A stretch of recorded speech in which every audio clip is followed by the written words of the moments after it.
Hello, this is Cooper, and welcome to Coop's Controversial Guitar Opinions, the show in which I team up with my good friend and fellow YouTuber, Sam Popgun, and discuss the controversial gear and other guitar-related opinions that we harbor in order to make you, the viewers, more informed. Please remember that everything we share is simply opinions from our own personal experiences, and what really matters is your personal experiences that lead you to develop your own opinions. This is merely informative and honestly for fun. Our first topic today is Les Pauls and why I'm not a huge fan of them. So Sam, what was your first guitar? I have my first electric guitar right here. It happens to be a Gibson Les Paul Standard from 2005 that I bought new. And you've played this guitar before. I have. I liked it. So, my first guitar was actually also a Les Paul. It was a Epiphone Les Paul Special 2, which was like their beginner thing that came in like a whole slash pack for beginners. And it had the worst sunburst I've ever seen. I hopefully will be able to pull up a picture of that. And I tried to get rid of that guitar as soon as possible. It eventually kind of morphed into my current SJ, which became my 2 pickup guitar. So I have struggled with Les Pauls for a couple of reasons. And I was hoping if you could shed some light on how you get over those reasons or why they're not exactly issues to you. So the first one is weight. They're really heavy.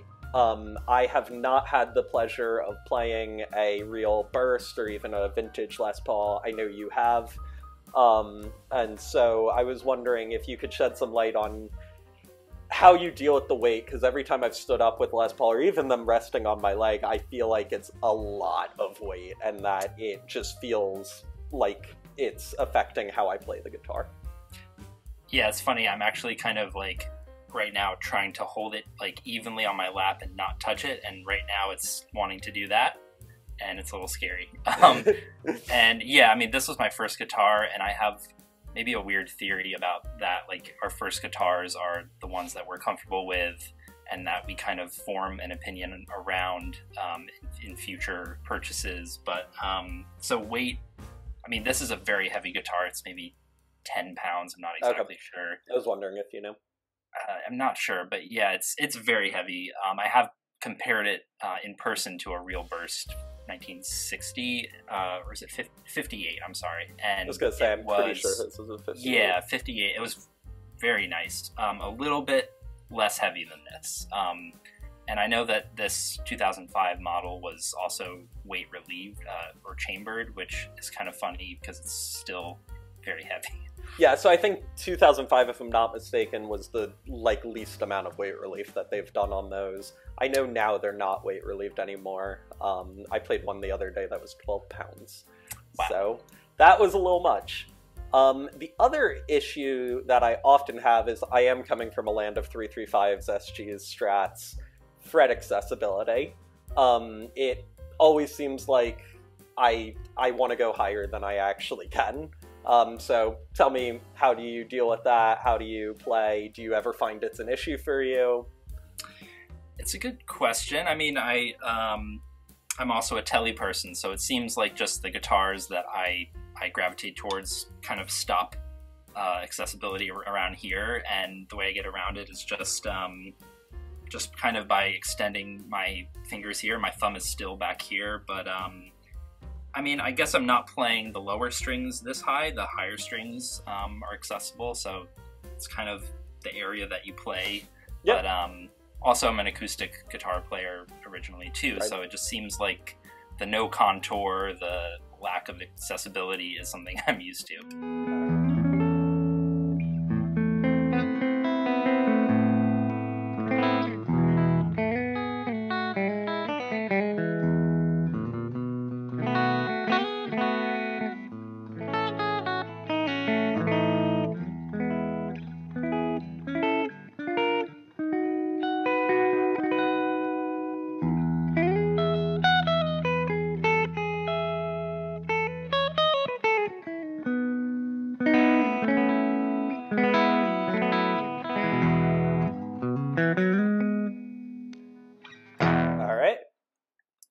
would you say that it's easy to get used to once you're used to the double cutaway thing? I actually struggle with double cutaway Strats and SGs, and so it's strange. I feel like, I don't know if that's a divide in the guitar world, but I don't know. I think some people really care. Like, if you're talking PRS custom 24s, like, it's all about the accessibility. Right. I've always found that funny, though, because I'm a huge PRS fan, yet I don't feel that the cutaway that they do on the bottom horn does anything, because you're still hitting it. Hitting the back of the... Yeah. Yeah, the neck joint, right. But, anyway. And then, tuning issues. So, I don't know why... I've always had more tuning issues on Les Pauls than even other Gibsons. Something maybe to do with the headstock angle, but I guess that would be applicable to other Gibsons as well. But I've always struggled with tuning, and even when I'm not struggling with tuning, I'm struggling with intonation. So I've played from cheap Epiphones to custom shops, and they've all had that issue. So more, how do you deal with that, or does it not present itself to you in your playing style? It seems to change every day, but I would say that the G string especially is a challenge. I was going to ask you about that because I don't know if the neck angle is worse on more of an angle on a Les Paul than a 335 or SG. It's not. So they all have the same sort of... I'm pretty sure Gibson might have reduced it during the Norlin era in the 60s. My Epiphone 335 here, if you just hold up yours... you'll see that you have a much more severe angle than that is. And that's just because Epiphones come from overseas, so they need to make sure that it won't break in shipping. Yeah. But I find it helps with the tuning ability, and yeah. I've also heard, I think from that pedal show, that some people say the intonation is because it's a glued-on neck and they put the frets on before they glue on the neck. I have no idea if that's true, but that maybe the frets aren't exactly in the right place on Gibsons. Alright, and then my final issue with Les Pauls, and I'm not sure that you have a solution, but maybe you can offer some ways to kind of go about it, is I'm always terrified that they're gonna break. They are heavy, they're kind of always falling off the strap whenever I play them standing up, and I know that just one knock of that headstock and it's gonna break, because that's just how Gibsons are. So how do you care for your Les Paul? Do you take any special precautions, anything like that? I had an incident when I was younger where I was playing standing up and the strap fell and it hit the ground and the cable went up the input jack, so I had to replace it. And I feel like since then I've just been very cautious. Yeah, it's kind of dangerous, it's kind of risky, and you just got to take good care of it, I guess. Yeah. They scare me. I don't know why. And SGs don't, because SGs are lighter, I guess. I don't know. That's probably irrational. And my SG has the volute on the back too, which is an extra insurance. Yeah, the SG might have the reduced neck angle because it's post 66. I don't know.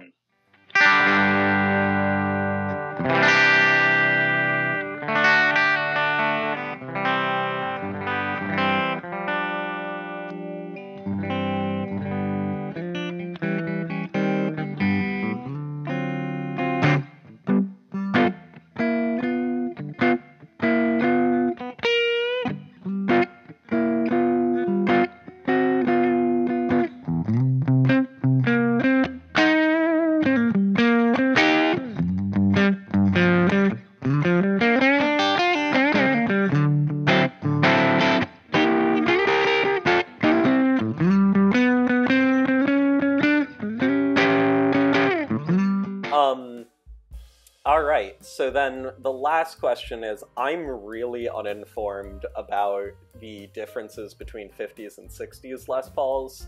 I know that you can, when you get a Les Paul standard, you can choose between it being 50 spec and 60 spec, but I also know that bursts ended in 1960, so that's always confused me. Yeah, that is weird. I think I had a choice when I bought this new of a 50s profile and a 60s, and I guess the 60s profile is more based on an SG Slim taper. Is that what that would be called? Yeah, the Slim taper, which I have on my SJ. I chose 50s. I kind of like chunkier, but yeah, I don't know. The 50s, there's also the gold top era, so there's a lot of differences in Les Pauls. I also think Grovers maybe on the 70s ones. On the 60s ones, I mean. I think they Are you talking later 60s when they reintroduced No, I'm Les saying Paul? on the Les Paul standard 60s. 1960, yeah. Yeah, I think they put Grovers on those. Mm-hmm. I don't know why, because I don't think they ever came standard with Grovers. But anyway, yeah, thank you for offering that insight. So, the final question for you is, why do you like your Les Paul? Just, what about it? I mean, it's the first guitar I've ever had, so it's sentimental. I mean, like you said, there are crazy quirks about it. It's super heavy, tuning issues, but it just has this sustain to it. Even when I'm not plugged in, it just feels like it just is so smooth Sustain and for warm. days. Yeah, turn the amp up to 11, and it's just like a rock machine. And Definitely. I don't know, something I bond with it about, but.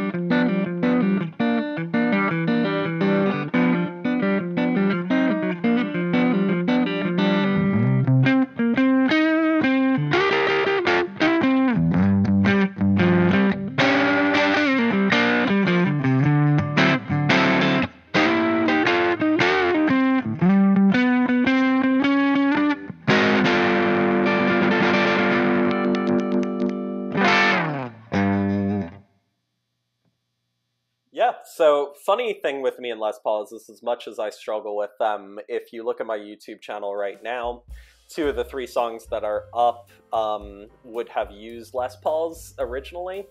Though, with Jimmy Page, I guess it would have been a Telecaster and then a Les Paul live.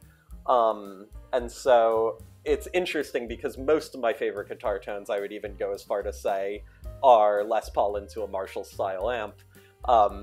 So I've tried many times to get into the Les Pauls, and actually, when I first went up to Sam's place, it was the guitar of his I was most excited to try, because I had never played a real, like, Gibson Les Paul standard from the good years, because I grew up when Gibson's quality control wasn't the best, and the only ones I'd played were really lacking in the quality department. Since playing Sam's, I've also played a couple custom shops, and more recently a Murphy Lab R9. Never really bonded with any of them, so I have a Epiphone 335 that I actually just bought. I traded for, and this is a current year. I guess it's a 2021. I don't know if they've come out with the 22 models, so you can tell with the headstock shape, it's kind of the older Epiphone style headstock shape. It's based off of a 59, though, again, as it's an Epiphone, it's not exactly the most accurate, so the color would have not been offered in 59, the pickguard wouldn't have been the short pickguard, knobs aren't quite right. I love that color, though. It's a great color, So cool. And it's so cool in the green. Yeah, I think it's based on Larry Carlton's, though I don't know. And shockingly enough, this actually solves a lot of the issues of a Les Paul for me, so it's lighter, which this guitar, I believe, measured in about 8.5 pounds, 8.3 pounds, somewhere around there, which isn't exactly light, but it's definitely lighter than most Les Pauls that I've played. It also, the fret accessibility problem, I can get right up there. Any of you who play 335s know that they are one of the easiest guitars to play. I like the neck profile, kind of based off of that 59 medium C type thing. And again, mentioning the Epiphone thing, I actually believe this is one area where Epiphones are better than Gibsons, with the reduced headstock angle, just to make that a little more stable. And yeah, I like the 335 a lot. A lot of my favorite players, B.B. King, Freddie King, Bob Weir's rhythm playing in the Grateful Dead, currently Marcus King, they play 335 style guitars, and then of course, how could you forget Eric Clapton in Cream? So yeah, that's why I've chosen to do this as my kind of Les Paul alternative. Also, fans of the channel will know that I have an SG that has been my main guitar for a long time, and I love that thing, but it is very neck heavy and hard to play. It's actually heavier than this guitar somehow. So, Sam, do you have any questions about why I choose a guitar like this over a guitar like that? Well, I was going to go back to your point about Epiphone neck angles once more, because you said that it's more stable, but my question is, stable in terms of, like, if it's going to fall, is it going to break, or does that actually affect the tension and the way it plays? So both. So the issue with Gibson's is it's such a severe neck angle, and because it's carved out of one piece usually, when you hit it, the grain pattern is conducive to breaking. So a multi-piece neck is actually a little more stable in that regard.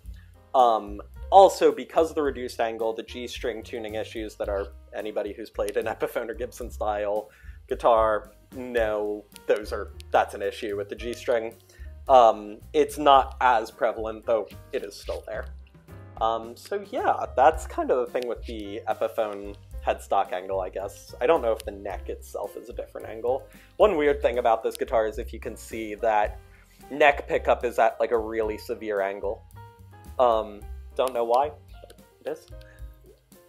Tilted towards like the neck a little bit. Yeah, it's kind of like on this step stool of I'll try and put a better picture in, but it's on a weird angle that I'm not sure other 335s have, because I haven't played too many Gibson 335s.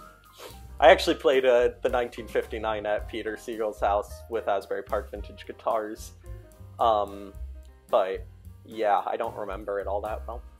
That was a while ago. Yeah, I was young. I didn't know what I was doing, but it was really fun. That's where I played the Burst, 58 Burst as well, and it was not that long ago, but still hard to remember, because it was like a haze of joy.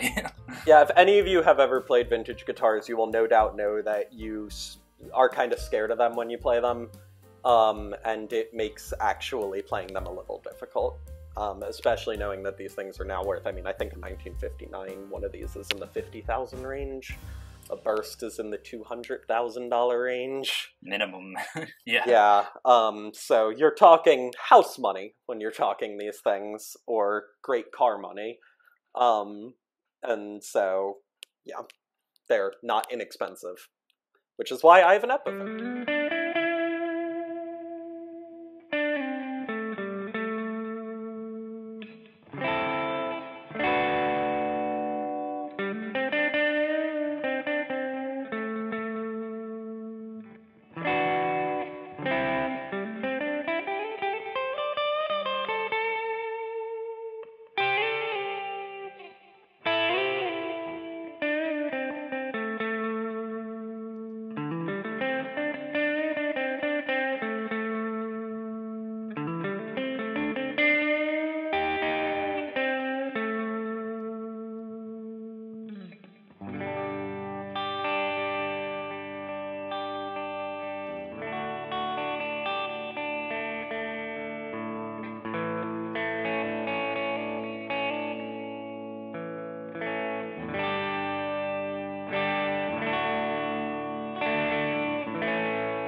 Who is Les Paul right for?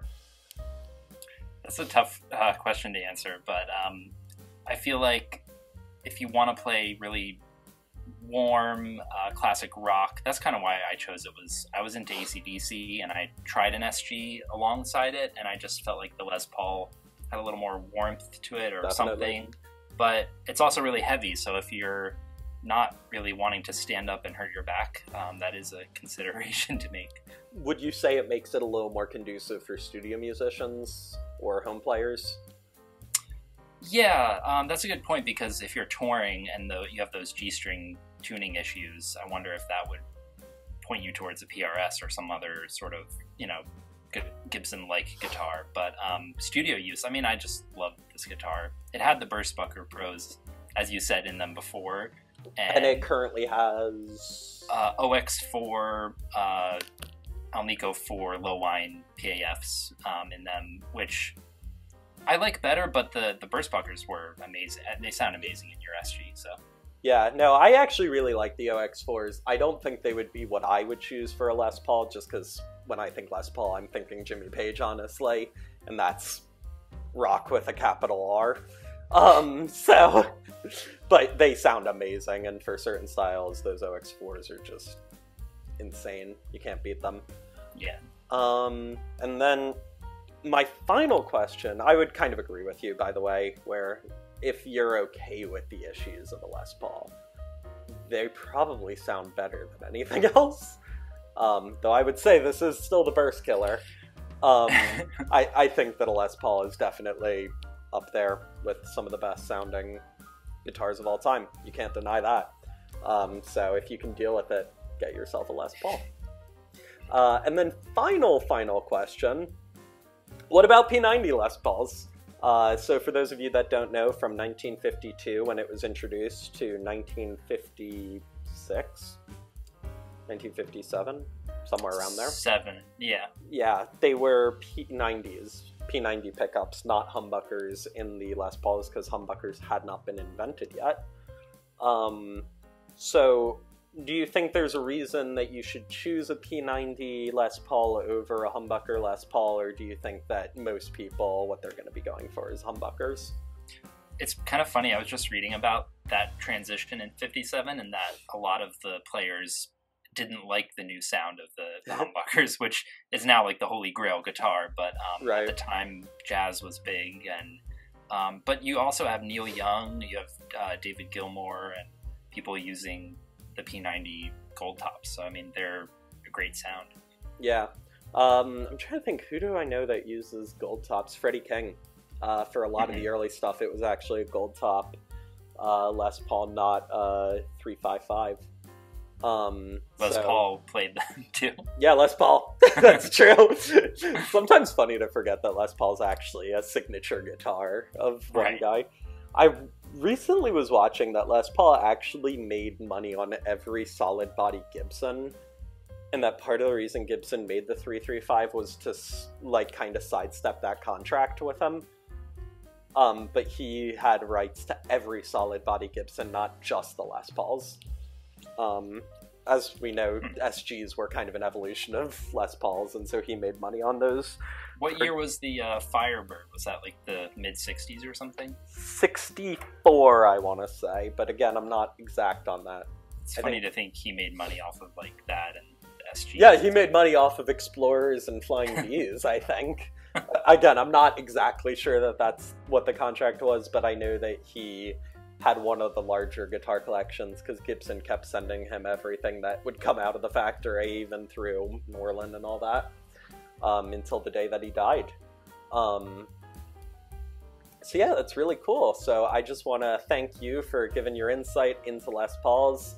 There'll definitely be sound demos throughout this video showing kind of what that guitar can do, and that's a very special one, so I appreciate it. Thank you, Sam. Thank you for having me, Cooper. And I love your channel. Love the covers you've been doing. Thank you very much. All right, I'll see ya. See ya.